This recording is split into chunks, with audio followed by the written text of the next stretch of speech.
everybody. Okay, so in this last section, I am going to be using whatever I feel like will make it look better. So I start out with a Faber-Castell black Pitt pen, and I'm just darkening some areas that I feel need darkening, outlining some areas, adding some dark areas where there is lighter underneath, outlining some of the petals, wherever I feel like it looks like it needs some definition. And I'm just going to continue along using a pen and using some other supplies that I feel will go good with this piece. So a lot of times I mix maybe five or six different supplies. And I may use watercolor, like in this piece I used watercolor, gouache, regular colored pencils, watercolor pencils, Faber-Castell pen, which is ink, and I'm going to use some craft paint. And you'll just see how layer upon layer it starts to take the look that I want, and for you it will be the look that you want. Maybe you don't want to add the black ink. Maybe you don't want to add the craft paint. Maybe you're happy with just gouache and watercolor and colored pencil. So as you experiment and try different pieces, you'll see what you like. Now, initially, I got inspired by a piece, the ones I showed in the beginning. They don't have any black on them. But for this piece, I wanted to add the black. It wasn't coming together the way I wanted, so that's why I chose to add the black ink in. But initially, when I was starting this piece, I was inspired by my two that from the beginning that don't have black ink on them. They are just watercolor and watercolor pencils. But sometimes that happens. You'll start to make a piece and you'll change your mind halfway through, and that's fine. And actually, I'm going to be defining some of these lines a little bit more when I'm done adding color. And I also noticed that it needs some more blue, some more bright blue, because I have some very light tones of blue. I have some dark purple, some dark pink, red, yellow, but I need some more blue. So my last section, I'm going to be adding some blue. And I may use blue craft paint. I also like the effect of different supplies, how they look together. I love watercolor and craft paint. And I would say acrylic paint, but I use craft paint a lot. I use acrylic when I'm doing, more paintings on canvas, and I use acrylic on watercolor paper as well. But I love the matte look of the craft paint with watercolor. It's just something I like, and I love to add black ink to that. So for the blue on here, I'm definitely going to be adding a craft paint. And like I said, you can use acrylic paint too. It's just something that I think I stumbled upon a long time ago. I didn't have like a color or something, so I used craft paint, because I always have craft paint here. So I used it, and I love the way it looked with watercolors. And this is probably a good 7 or 8 years ago. And that's why I started doing that. And that's how you stumble onto things that you like. That's how you make your art personal. You may have a favorite artist that you like to emulate or you're inspired by. But when you start to work in the way that you think they have created their piece, you'll have little things that happen that weren't expected.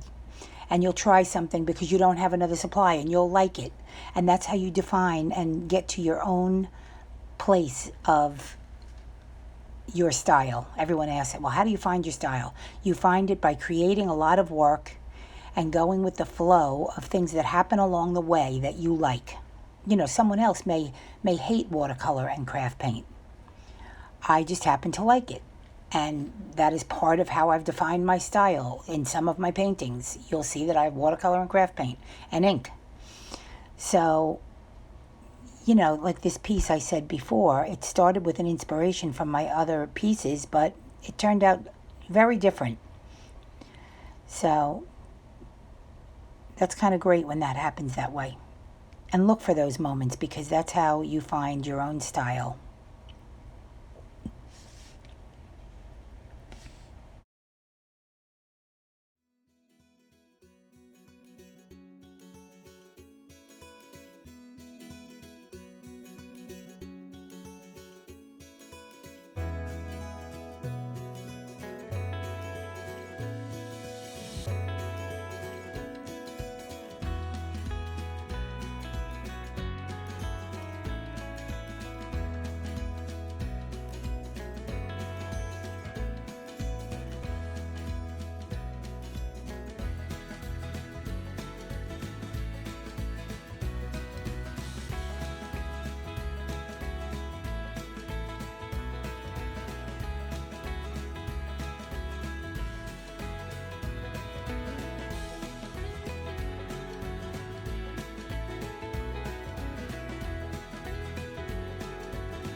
Okay, now I have my craft paint.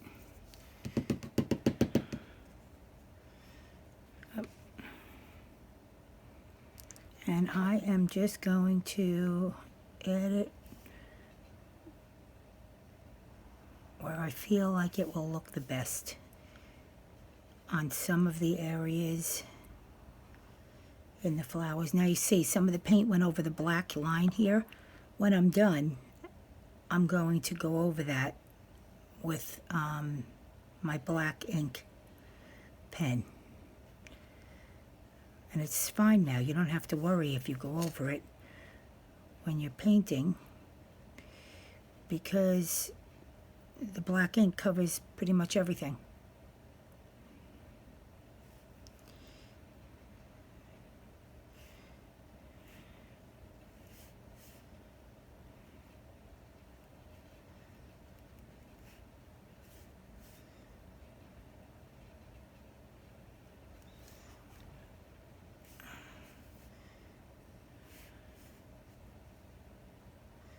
As you notice, I'm not being very neat. I'm being rather sloppy.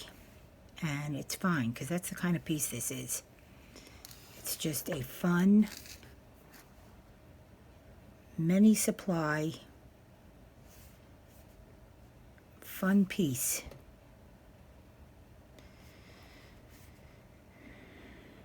And you could take your finger and blend a little of it if it's too harsh a line.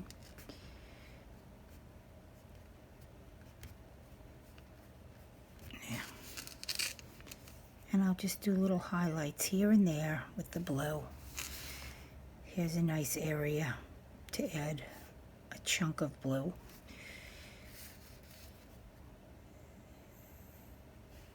See, I add it in different ways on every area.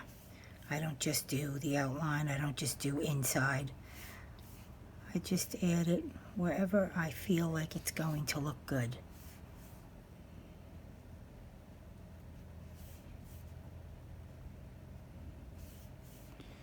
And like I said, this isn't necessarily done. I'm not gonna, this is the end of the video, but I may go in later and just go over some of the lines.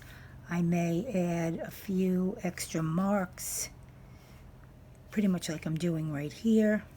Now you'll see here these leaves I did, I never defined them. So this is a perfect place to add the blue. And here, and there. Remember what I had told you in the other videos, do opposites. If there's a thick line, do thin. If there's a thin, do thick. If it's dark, do light. Always think of opposites when you're creating.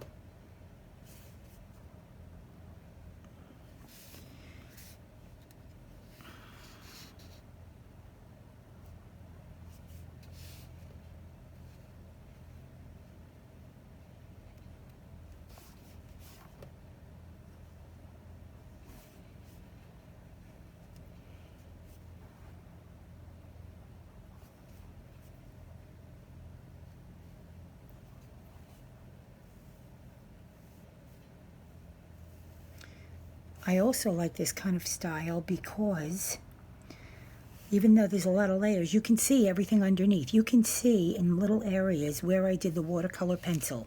You can see where I did the Prismacolor. You could see where I did the gouache, and it's all coming through, peeking through in little areas.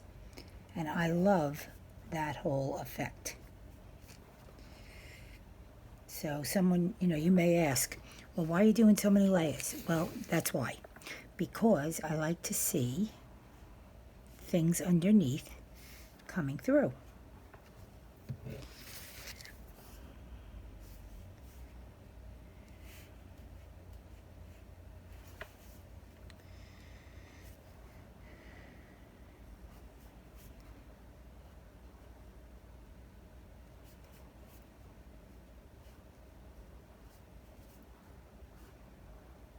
Now I may be adding too much blue.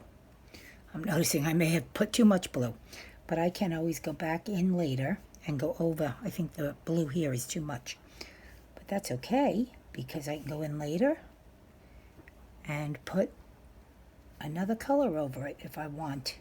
I have to see after it dries and after the day passes, because I may like it just like this. It's very bold. And I kind of like it, but it might be a little too harsh. So tomorrow when I look at it, I will see if I like it. If I don't like it, I will add maybe a tone down, maybe a little white in here. Yeah, that's enough. No more. And yeah, like I said, when I look at it tomorrow, I will decide if I want to tone it down with a little white or a little pale pink or pale yellow or maybe beige. Anyway, that's it. Thanks for looking. Hope you enjoyed. Bye-bye.